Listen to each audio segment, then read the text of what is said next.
OCO.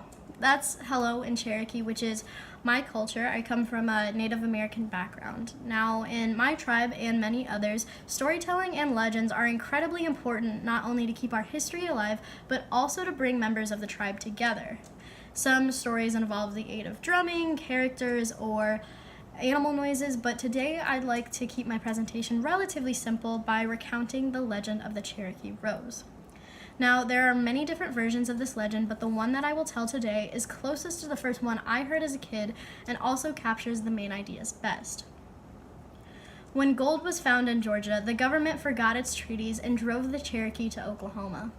1/4 of them died on the journey west. When the Trail of Tears started in 1838, the mothers of the Cherokee were grieving and crying so much they could not help their children survive the journey. The elders prayed for a sign that would lift the mothers' spirits to give them strength, and God, looking down from heaven, decided to commemorate the brave Cherokees.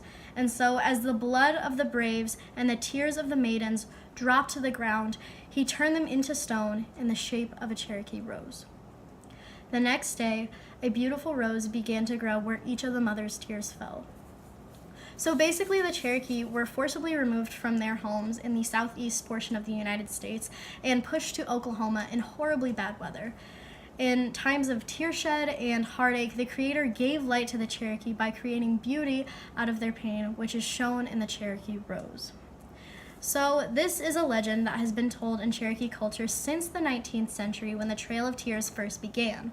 It was a historical event that took place after officials found gold in Cherokee-inhabited Georgia, turned against the Cherokee Nation, and formed the Indian Removal Act of 1830. The president at the time, Andrew Jackson, and the U.S. Army began enforcement of the Removal Act and pushed Cherokee from the Southeast Territory. As stated in the Cherokee Nation Cultural Resource Center records, the eastern bands were rounded up in the summer of 1838 and forced down the Tennessee, Ohio, Mississippi, and Arkansas rivers into the newly government-deemed Indian Territory. It was a cruel and debilitating journey as many felt the physical and mental hardships bearing down on them while going without food, water, or sufficient breaks. Around 4,000 Cherokee died from hunger, exposure, and disease, according to estimates from the Cherokee Nation.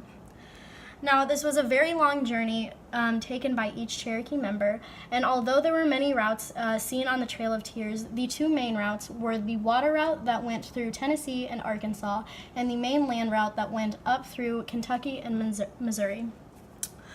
Cherokee traveled by covered wagons and canoes, and they were escorted by officials of the U.S. government. Regardless of the route taken, each Cherokee ended up in Tahlequah, which is the present-day capital of the Cherokee Nation. It's in the northeast portion of Oklahoma. Now, on the other side of that legend, there is a lot of symbolism contained in the rose itself. The petals are white for the tears wept by the Cherokee mothers. A gold center represents the gold taken from the Cherokee land, and the 7 leaves on each stem for each of the 7 Cherokee clans. No better symbol exists of the pain and suffering of the trail where they cried than the Cherokee Rose. In my own experience, I've learned to appreciate the Cherokee Rose when facing trouble, to not only remember that I can keep pushing through, but also to keep in mind where I come from and understand what my culture and ancestors have done for me. As a bigger picture, it does represent hardship endured by the Cherokee people, but it's also a symbol of persistence, hope, and resilience. The Cherokee Rose serves as a reminder to not just the Cherokee, but all natives that in times of despair, something beautiful can arise. Thank you.